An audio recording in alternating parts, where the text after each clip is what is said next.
2-3 घंटे हो गए लगातार पढ़ते हुए, 10 मिनट में थोड़ा रिलैक्स कर लेते हैं, रील देख लेते हैं, है ना। रील स्क्रॉल करने बैठते हैं सर, वो 10 मिनट कब आधे घंटे और 1 घंटे में बदल जाता है, अंदाजा ही नहीं होता। एमसीक्यूज करने का सबसे अच्छा तरीका है, पूरे दिन में आप 3 से 4 स्लॉट बनाए थोड़े थोड़े से टाइम का। आप लोग प्लीज आइडेंटिफाई करें 60 to 70% पीवाईक्यू के टॉपिक्स में से ही पेपर दोबारा बनता है। इस 3 महीने को हम इतना इफेक्टिव, इतना प्रोडक्टिव बनाएंगे कि हम एग्जाम में बैठेंगे इस सोच के साथ कि मेरा नहीं होगा तो किसका होगा।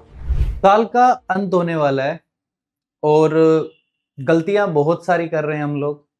समझ आ नहीं रहा है सर कि अप्रैल में एग्जाम है, इन गलतियों को मिनिमाइज कैसे किया जाए, कैसे खुद के अंदर इंप्रूवमेंट लाया जाए, कैसे अपने स्कोर्स को सुधारा जाए। जो भी हम टेस्ट दे रहे हैं, जो भी हम प्रैक्टिस टेस्ट डीपीपी सोल्व कर रहे हैं और जो भी वीकली टेस्ट हम लोग दे रहे हैं, उसके अंदर कुछ गलतियां हो रही है। गलतियां कुछ ऐसी है कि कभी ज्यादा हो रही है, कभी कम हो रही है ना। बट ज्यादा गलतियां ज्यादा हो रही है, कम वाली थोड़ी कम है, ज्यादा ज्यादा हो रही है। तो कुछ ऐसा सर जिससे हमारी कंसंट्रेशन बढ़ जाए, हमारा डिसिप्लिन बढ़ जाए, क्या चीजें हम इंप्रूव करें, क्या अपने आप में बदलाव करें कि हम लोग इस 3 महीने को, बचे हुए 3 महीने को, पूरा जनवरी, पूरा फरवरी एंड पूरा मार्च, इसको बहुत इफेक्टिवली यूटिलाइज कर सके, जिससे एग्जाम बहुत आसान हो जाए, जिससे नोट सेट के अंदर हम प्री को क्वालिफाई करें, देन मेंस को क्वालिफाई करें। कैसे क्या क्या स्ट्रेटेजी अपनाई जाए इस टाइम पे, और क्या गलतियों को, क्या मिस्टेक्स को अवॉइड किया जाए जो कि हम अक्सर कर रहे हैं। तो आओ बच्चों, welcome you all to the PW nursing वाला। आज हम लोग इसी पे चर्चा करने जा रहे हैं। जैसा कि बहुत सारे मैसेजेस मिले हमें, बहुत सारे मैसेजेस रिसीव हो रहे हैं मुझे पर्सनल, सोशल मीडिया पे भी मिल रहे हैं एंड हमारे कमेंट सेक्शंस में भी हम देख रहे हैं, जिसके अंदर बच्चे पूछना चाह रहे हैं कि सर इंप्रूवमेंट कैसे लाया जाए, वीकली टेस्ट के अंदर कैसे इंप्रूवमेंट लेके आए, क्या गलतियां अवॉइड करें, क्या मिस्टेक्स अवॉइड करें। तो जनरली आज हम बहुत बेसिक मिस्टेक्स पे बातें करेंगे, जो हम बहुत बेसिक्स करते हैं, बहुत आम तौर पे हम जो गलतियां कर रहे हैं, उन्हीं गलतियों पे हम लोग डिस्कशन करेंगे। और आप लोग शायद सुनने के बाद रियलाइज करोगे कि हाँ कि सर सही बोल रहे हैं, वास्तव में हम ये गलतियां कर रहे हैं, इसलिए कुछ ऐसा हो रहा है। आओ भैया, सबसे पहले शुरुआत करेंगे कि हमारा टारगेट जो है ना, दैट इज अवर टारगेट, है ना। नोट सेट 10 हम देने जा रहे हैं, जो कि अप्रैल में है ना, जो एग्जाम अप्रैल के अंदर है। और एक बहुत बेसिक सा मैं मान के चलता हूं कि हमारे पास इस एग्जाम के लिए अब जो टाइम बचा है, जो मेन हमारे पास जो टाइम बचा है, जो पूरा वो टाइम हमारे पास अब इतना सही है ना, इतना सही है वो टाइम हमारे पास कि हम लोग 3 महीने मान के चलते हैं बस, कि हम लोग बस इसको यूज करके ही काम कर सकते हैं, इससे ज्यादा कुछ नहीं है हमारे पास। वो 10-12 दिन छोड़ देना कि सर अभी तो 12 दिन और मिल जाएंगे, अरे वो सब भूल जाओ अभी, है ना। सिर्फ यही मान के चलो कि आपके पास मेन पूरे 3 महीने है। इस 3 महीने के अंदर हमें जो इफेक्टिव काम करना है वो। बट इफेक्टिविटी से पहले हम क्या चीज अवॉइड करें उस पर चर्चाएं करते हैं। हम क्या गलतियां कर रहे हैं भारी, हम क्या मिस्टेक्स कर रहे हैं भारी। देखो, मिस्टेक्स के अंदर सबसे इंपॉर्टेंट चीज तो ये है कि हम लोगों ने शुरू में बहुत आलस किया, जिसके कारण हमारे पास अब हो चुका है इसका भंडारा। इसको क्या नाम की चिड़िया है, ये बैकलॉग नाम की चिड़िया है भैया। बहुत सारा हो चुका है, क्या करें मास्टर, है ना। तो बहुत सारे तो जीव जंतु हमारे जो लड्डू पेड़े हैं प्यारे प्यारे, वो इस कैटेगरी में आ रहे हैं कि हमारा सर बैकलॉग इतना है कि हम इसको समेट ही नहीं पा रहे। दूसरे कुछ बच्चे हमारे पास इस कैटेगरी के अंदर आ रहे हैं, जो बोल रहे हैं वीकली जो टेस्ट हो रहा है, वीकली टेस्ट हो रहा है, जो डेली टेस्ट प्रैक्टिस हो रही है, फिर जो डेली टेस्ट प्रैक्टिस हम कर रहे हैं, है ना, डेली टेस्ट हम जो दे रहे हैं, इसके अंदर हमारी परफॉर्मेंस, है ना, परफॉर्मेंस हम जितनी मेहनत कर रहे हैं वैसी नहीं है ना, वैसी नहीं मिल पा रही है। उसमें बहुत कभी नेगेटिव बहुत ज्यादा हो रहा है, कभी कंसंट्रेशन नहीं बन पा रहा, कभी टाइम मैनेजमेंट नहीं बन पा रहा, कभी हम बहुत सिली मिस्टेक्स कर रहे हैं, जो आता हुआ सवाल हम उसको गलत कर दे रहे हैं, पता नहीं क्या दिक्कत है। तीसरी मिस्टेक्स जो बच्चे कर रहे हैं, दैट इज अबाउट रिवीजन, है ना। तीसरी मिस्टेक जो बच्चों के दिमाग में है, तीसरी गलती जो बच्चा कर रहा है, वो कि सर हम थ्योरी पढ़ते जा रहे हैं, हम सिलेबस कंप्लीट करने के पीछे पड़े, हम रिवीजन ही नहीं कर पा रहे। आप समझा रहे हो, क्लास में समझ आ रहा है, बट बाद में हम पढ़ रहे हैं तो वही चीजें हमें नहीं लग रही है, दोबारा से याद नहीं हो रही, मेमोराइज नहीं हो रही। That is due to lack of revision, है ना, that is due to lack of revision, है ना। इस पे भी हम चर्चा करेंगे। अगली गलती कि सर अभी तक बहुत से बच्चों ने तो सोशल मीडिया अनइंस्टॉल कर दिया है, या सोशल मीडिया से दूरी बना ली है ना, कुछ भी तरीके से, किसी भी तरीके से बना ली है, बना पाए हैं दूरी काफी सारे बच्चे। बट अभी बहुत से ऐसे बच्चे हैं जो कहीं ना कहीं अपना टाइम, है ना कहीं अपना टाइम बहुत खूबसूरत तरीके से यहाँ पे इस्तेमाल कर रहे हैं।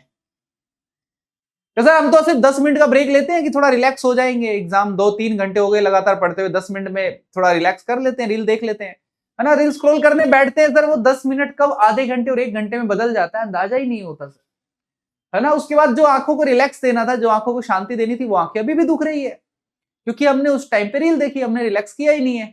हमने तो उस टाइम भी यूज किया ना अपने ब्रेन को, वो भी नॉन प्रोडक्टिव यूज किया, किसी काम का नहीं, जो है ना। उसके अलावा और अक्सर जो गलतियां कर रहे हैं बच्चे, वो है कि बच्चे डिफरेंशिएट नहीं कर पा रहे सब्जेक्ट्स को।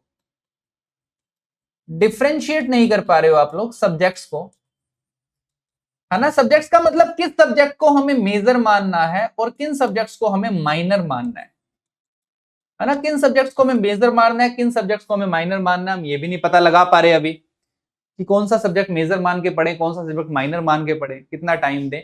और सबसे आखिरी में जो सबसे बड़ी दिक्कत आ रही है बच्चों को ये ही नहीं समझ आ पा रहा, बच्चे ये ही नहीं डिसाइड कर पा रहे कि हमें किस अप्रोच के साथ एमसीक्यू प्रैक्टिस करनी है, किस अप्रोच के साथ एमसीक्यू प्रैक्टिस करनी है ना। हमारे एमसीक्यूज का पैटर्न क्या रहना चाहिए, है ना। पैटर्न क्या रहना चाहिए, हमको कौन सी बुक फॉलो करनी चाहिए, हमें कौन सा सोर्स फॉलो करना चाहिए एमसीक्यूज के लिए, है ना। हमें किस लेवल के क्वेश्चंस करने चाहिए, ये सारी चीजें अभी बच्चों को पता ही नहीं है।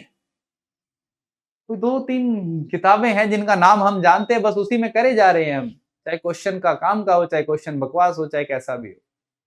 आ रही है सारी दिक्कतें, आई नो ये सारी दिक्कतें आ रही है मुझे, और मैं लड्डू पेड़ों को बहुत अच्छे से जानता हूं, क्योंकि मैं भी तुम्हारे फेस से निकल के आया हूं। और क्योंकि अब 1 तारीख है, तो हर एक जने को, जैसे कि 1 तारीख से जिम जाऊंगा ऐसा जुनून होता है, तो हर एक बच्चे को ये जुनून भी पक्का होगा कि इस 1 तारीख से तो मचा दूंगा, छोड़ दूंगा सब कुछ। मैं तो कह रहा हूँ, एक का इंतजार क्यों करते हो। अगर आप लोग आज सुन रहे हो मेरी वीडियो, जब भी आप सुनोगे उसी टाइम से, उसी क्षण से आप शुरू कर देना है सारी बातें जो मैं आज आपको बता रहा हूं। तो हम फटाफट से डिस्कस करते हैं कि हमें इन सब चीजों को सुधारना कैसे। आओ बच्चों, शुरुआत करते हैं कि इस 3 महीने के अंदर कौन कौन सी गलतियों को हमें नहीं करना है इन 3 महीनों में, जिससे हम इन चीजों को अवॉइड करें। सबसे पहली गलती अगर आप लोग कर रहे हो कि अभी तक आप लोग रिवीजन पे कम ध्यान दे रहे हो, है ना। अगर अभी तक आप लोग रिवीजन पे कम ध्यान दे रहे हो, तो अब रिवीजन के टाइम को इंक्रीज करना शुरू कर दो। सबसे पहली बात, रिवीजन का टाइम बढ़ाना शुरू कर दो। अब रिवीजन सबसे इंपॉर्टेंट चीज है बच्चों इस टाइम पे, क्योंकि अब आपके जो 3 महीने हैं उसके अंदर आपको रिवीजन करना ही पड़ेगा। अब आप रिवीजन को बंद नहीं कर सकते हो। अब आप थ्योरीज कंप्लीट करें, बट आप डेली 1 से 2 घंटे रात को निकालें और रिवाइज करें चीजों को। बहुत इंपॉर्टेंट है, मैं सच बता रहा हूं। अगर रिवीजन नहीं किया तो आप सब कुछ भूल जाओगे, और इस टाइम पे बोलने वाला टाइम ही नहीं है। रिवीजन करते टाइम जो सबसे इंपॉर्टेंट स्ट्रेटेजी अपनानी है वो है टॉपिक्स मार्क करने, है ना। टॉपिक्स को मार्क करना, है ना। टॉपिक्स को मार्क करना, उन टॉपिक्स को जो तुम्हारे मास्टर लोग बता रहे हैं, मैडम लोग बता रही है क्लास के अंदर कि ये बहुत इंपॉर्टेंट है, ये एग्जाम में आ सकता है। प्लीज उनको बार बार रिवाइज करें, उनको मार्क करना ना भूलें। अगर आप लोग ऐसी गलती कर रहे हो, आप उनको मार्क नहीं कर रहे हो, तो आप बहुत बड़ी भूल कर रहे हो। तो उनको मार्क करना जरूर मार्क करते चले उनको। दूसरी बात कि सर हम लोग डेली हम लोग अभी तक मान लो कितने एमसीक्यूज प्रैक्टिस कर रहे हैं। सर हमारे 200 हो पा रहे हैं, मैक्सिमम 200 एमसीक्यूज हमारे हो पा रहे हैं, है ना। मैं नहीं बोल रहा इस 200 को एक ही दिन में 500 कर दो, नहीं। 200 को 220 करो, है ना। 2 दिन बाद 250 करो, है ना। इसको करते करते 400 तक लेके जाओ। डेली एमसीक्यूज को 10 दिन के अंदर अंदर, 10 डेज के अंदर अंदर कितने करो, 400 तक करो इसको। ये 400 एमसीक्यूज आपको करने हैं, या जो भी एमसीक्यूज आप प्रैक्टिस कर रहे हो। कभी भी ऐसी गलती मत करना कि आप पूरे दिन में रात को 2 घंटे निकाल के सारे एमसीक्यूज कर रहे हो। नेवर, कभी ऐसी गलती मत करना। आप एक टाइम कोई भी पूरे दिन में आपने 2 घंटे निकाल लिए कि इन 2 घंटों में मैं एमसीक्यू करूंगा, ऐसी गलती मत करो। एमसीक्यूज करने का सबसे अच्छा तरीका है, पूरे दिन में आप 3 से 4 स्लॉट बनाए थोड़े थोड़े से टाइम का, है ना। पूरे दिन में आप लोग 3 to 4 स्लॉट्स क्रिएट करें, है ना। और ये जो स्लॉट्स आप क्रिएट कर रहे हो एमसीक्यू के लिए, ये आपका रिलैक्सिंग टाइम होना चाहिए, जिसमें आप रिलैक्स करने का सोच रहे हो, वो वाला समय होना चाहिए ये आपका, जिसमें आप रील स्क्रॉल करते हो। तो मेरी अब पर्सनल एडवाइस मानो कि जब भी आपको फ्री टाइम मिल रहा है, जिस भी टाइम आपको लगता है कि अब हमें थोड़ा सा रिलैक्स चाहिए, उस टाइम पे एमसीक्यूज करें।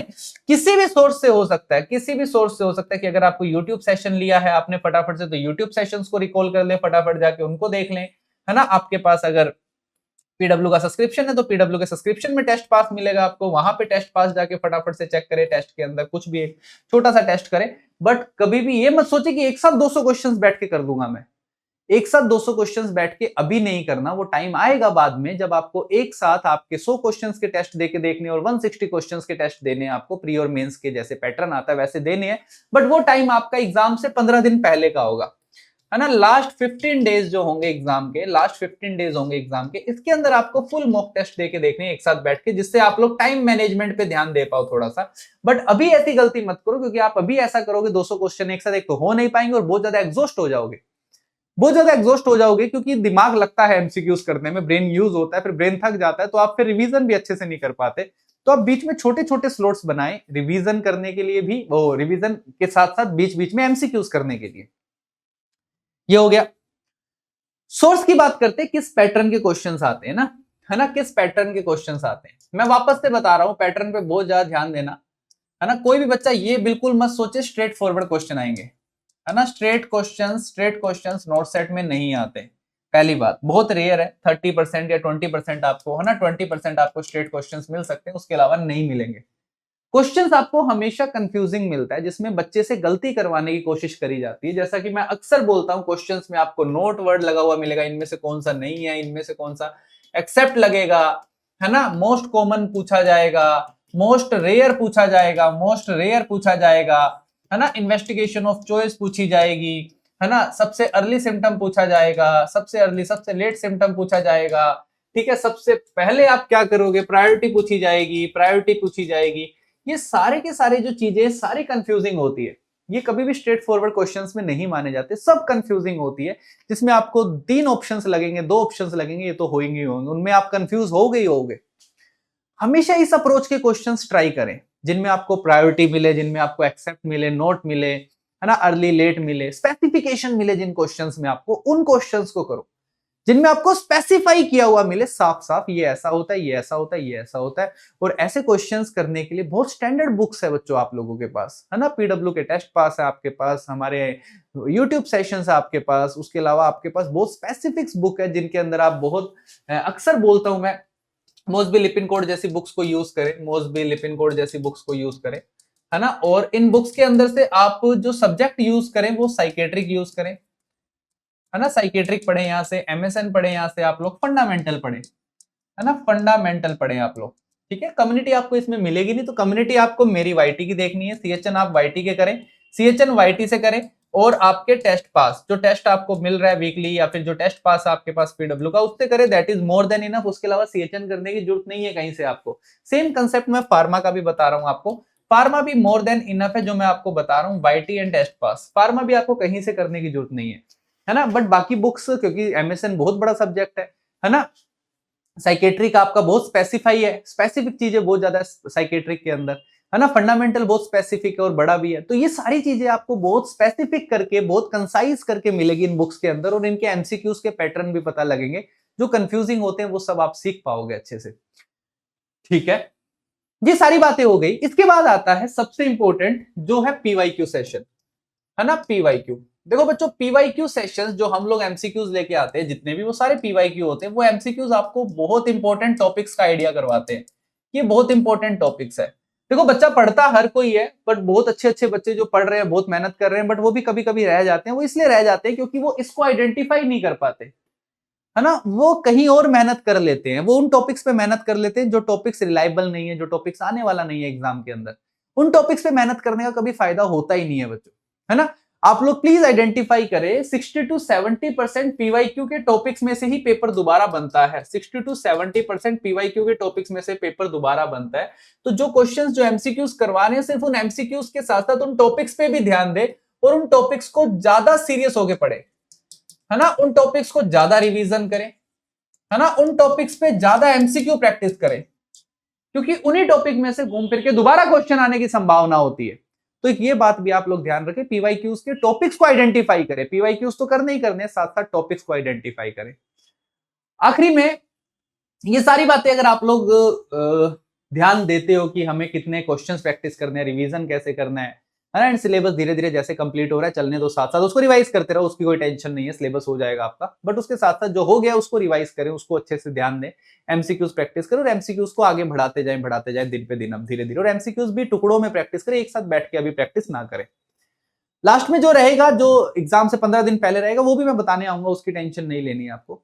बट अभी जो हम सबसे बड़ी गलती अब कर रहे हैं, वो आखिरी बात जो मैं बताने जा रहा हूं आपको, दैट इज हम अपना टाइम अगर अब वेस्ट कर रहे हैं, तो वो मेरी कहावत याद रखना कि अगर अब आप 1 मिनट भी खराब कर रहे हो अपना, तो तुम्हारा कंपटीटर वो 1 मिनट तुमसे आगे निकल चुका है। अगर अब आप लोग 1 मिनट भी खराब कर रहे हो, और अगर आप अप्रैल में बैठने वाले हो, अप्रैल के एग्जाम में बैठने वाले हो, तो अगर 1 मिनट खराब कर रहे हो, तो तुम्हारा वो कंपटीटर उस 1 मिनट को यूटिलाइज करके आ गया तुमसे, याद रखना। अब वो समय है ही नहीं जब तुम खराब करो, अब वो समय है ही नहीं जब तुम बाबू सोना करो, अब वो समय है ही नहीं जब तुम उससे लड़ो। अगर अब भी वो तुमसे लड़ रहा है, अभी भी वो तुम्हें पढ़ने नहीं दे रही है, दे रहा है, और अभी भी ऐसी कोई कहानी चल रही है जीवन के अंदर कि सर कुछ समझ ही नहीं आ रहा, जीवन इस मोड़ पे आ गया सर, अब क्या करूं। भाई जीवन किसी मोड़ पे नहीं आ रहा है ना। जीवन किसी लायक नहीं छोड़ेगा अगर अब तुम ऐसी फालतू की चीजों में उलझ गए, तो किसी लायक नहीं छोड़ेगा, है ना। अरे अभी जो कर लोगे तपस्या, पूरे जीवन का, पूरे जिंदगी का सुख भोग लोगे, है ना। क्योंकि एट द एंड हमें सर्विस तो करनी है, सर्विस करके हमें पैसा कमाना है, बट एक अच्छा पैसा मिले, उसका हमें पूरा पूरा अधिकार मिले, जितनी हम मेहनत कर रहे हैं उसका पूरा हमें पैसा मिले, तो ज्यादा खुशी होती है इंसान को जीवन में। तो मैं अब उस बच्चे से, हर एक उस बच्चे से रिक्वेस्ट करूंगा कि अगर आप अब किसी भी तरीके से सोशल मीडिया के अंदर दोस्तों के घर पे जाके, इधर उधर जाके, कोई इवेंट फंक्शन में अटेंड करके न्यू ईयर सेलिब्रेशन नहीं किया सर जिंदगी में, अरे क्या न्यू ईयर भाई, तारीख बदलेगी, तुम्हारा टारगेट तो वही है ना अभी भी, है ना। ऐसे थोड़ी ना न्यू ईयर आने से तुम्हें ज्यादा दिन मिल जाएंगे तैयारी करने के लिए, वही सब कुछ है। सेलिब्रेशन सब करना, टाइम मिलेगा हर एक चीज का। बट अभी भी अगर आप लोग किसी भी तरीके का टाइम खराब कर रहे हो, किसी भी सोर्स के थ्रू टाइम खराब कर रहे हो, तो प्लीज उसको अब अवॉइड करें। पूरा कंसंट्रेशन, पूरा डेडिकेशन, पूरा जी जान अब झोंकने का समय है बच्चों, है ना। जिस दिन भी वीडियो सुनोगे, जिस क्षण भी वीडियो सुनोगे, उसी टाइम से इन चीजों को अपने जीवन में उतारना कि हमें अब रिवीजन पे फोकस करना है, हमें इंपॉर्टेंट टॉपिक्स आइडेंटिफाई करने हैं, हमें वो कॉपी बनानी है जिसमें हम एमसीक्यूज लिखेंगे, जो गलत हो रहे हैं हमारे वो टॉपिक्स लिखेंगे, हम उसको रिवाइज करेंगे अच्छे से। हम अब सोशल मीडिया पे किसी तरीके का टाइम खराब नहीं करेंगे फालतू का, हम कहीं आना जाना फालतू नहीं करेंगे, हम अपने आप को रिलैक्स करने के लिए या तो आंखें बंद करके थोड़ी देर लेटेंगे, या फिर हम थोड़ा घूमेंगे, है ना, थोड़े गाने सुनेंगे, बस इस टाइप का कुछ करेंगे। हम कोई भी अब फालतू का सोशल मीडिया जैसी चीजों पे टाइम वेस्ट नहीं करेंगे, और इस 3 महीने को हम इतना इफेक्टिव, इतना प्रोडक्टिव बनाएंगे कि हम एग्जाम में बैठेंगे इस सोच के साथ कि मेरा नहीं होगा तो किसका होगा। अगर ये सारी बातें अगर जीवन में उतार लोगे बच्चों, आज से ही, जब मेरे को सुन रहे हो, जिस टाइम पे मुझे सुन रहे हो, तो फिर वो दिन दूर नहीं, वो क्षण दूर नहीं, जब एग्जाम के रिजल्ट की लिस्ट में तुम्हारा नाम एक अच्छे रैंक के साथ होगा। आना है ना रिजल्ट सेलिब्रेशन में, आना है, पक्का मिलेंगे, बहुत मजे करेंगे जैसा हर बार करते हैं, इस बार और बड़ा करेंगे और मचाएंगे तगड़े तरीके से, है ना। पर प्लीज मेहनत करें, अब सीरियस होकर मेहनत करें। आप हमारे बच्चे हो, पीडब्ल्यू के हो, नहीं हो, किसी भी जगह से आप पढ़ रहे हो, किसी भी सोर्स से आप पढ़ रहे हो, प्लीज इन चीजों पे अमल करें, इन चीजों को फॉलो करें, है ना। और उसके अलावा भी मैं तो कहता हूं, अगर आपको कुछ बेस्ट लग रहा है, आप कुछ बेस्ट कर पा रहे हो, तो आप उससे भी अच्छा करें, और कमेंट करके बताएं भी कि सर हम ऐसा कर रहे हैं क्या, सही है, मैं जरूर देखूंगा। कोई और दिक्कत आ रही है, किसी को किसी और फेज से गुजरना पड़ रहा है, कोई भी प्रॉब्लम आ रही है, कोई दिक्कत, कोई डिस्ट्रैक्शन है, अभी भी आप कमेंट करके बताएं, कोशिश करेंगे हम उसको भी सोल्यूशन देने का, निवारण देने का, है ना। इस वीडियो में हम आज इतनी ही बातें कर पाएंगे, ज्यादा लंबी हो जाएगी वरना। बट मैं आशा करता हूं, उम्मीद करता हूं, और पूरी आप मेरे लड्डू पेड़ों से मुझे पूरा भरोसा है कि तुम लोग मचा के मानोगे, तुम ही हो वो जो मचा के मानोगे इस बार। पीडब्ल्यू का बच्चा जो शिद्दत के साथ, ईमानदारी के साथ लगा हुआ है, वो मचाएगा इस बार, देख लेना। मिलते हैं आप सभी से अगले खूबसूरत अध्याय में। कमेंट करके जरूर बताना अगर आप लोगों को कोई चीजें अच्छी लगी और आप लोग इन चीजों को फॉलो कर रहे हैं, और कोई भी और दिक्कत हो तो कमेंट करके जरूर बताएं। Thank you so much, bye bye, ख्याल रखें, मुस्कुराते रहें।